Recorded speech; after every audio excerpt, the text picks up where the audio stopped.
My fellow Canadians, universal health care only covers so much when you're traveling across Canada. The reason I thought this was something that was important to bring to people's attention is, yes, Canada has a universal health care system that covers specific things across Canada, but then each province has additional things that they cover or don't cover, and you could get yourself into a huge problem traveling outside of Canada, traveling outside of the province to another province, and find out the hard way when you have a health circumstance and the costs are not covered. It's the same as when we go to the United States. If you go to the US, you do not have coverage. Your province, you can submit certain things and get reimbursed, but I've had clients and family that have traveled outside of Canada into the US or even to other countries, and they've had medical problems and didn't have proper travel coverage, and they ended up footing a bill that can be phenomenal. I know somebody that had, through a friend, that had a baby in the US and got a $90,000 bill because the pregnancy came due when they were traveling and they didn't have travel coverage to cover that additional cost. Their province wouldn't cover it. It was not Alberta. It was a different province. I won't pick on that province because everybody has their rules.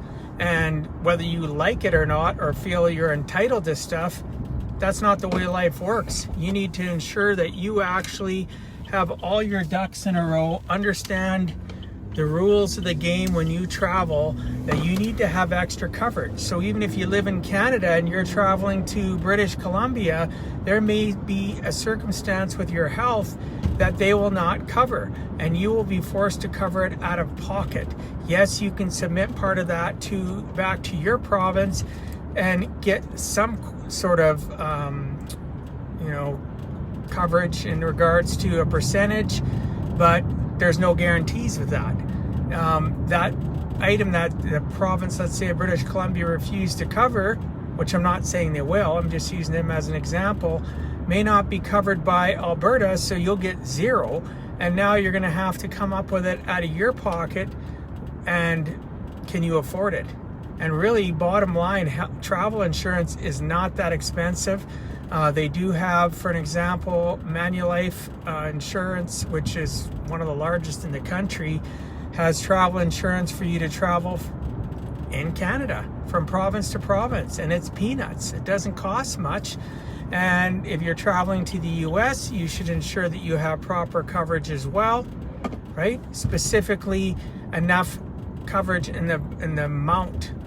Like I go to the US, I'm usually getting 10 million in coverage, because you can go to the US where they charge for absolutely everything and get caught with your shorts down and be ruined for life financially, right? Financially crushed because of something that happens, and you could have avoided it through simple, knowledge and getting yourself some travel insurance.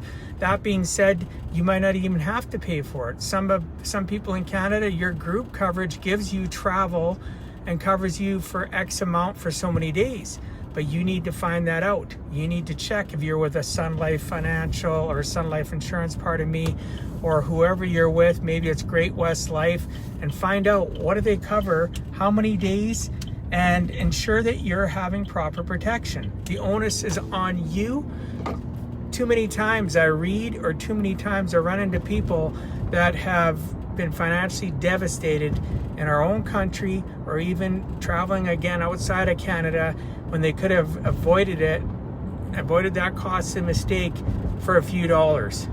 Okay, I hope you have a fantastic evening. If you have questions about this, reach out to me, DM me, drop me a comment below. God bless you all. Peace out and have a great night.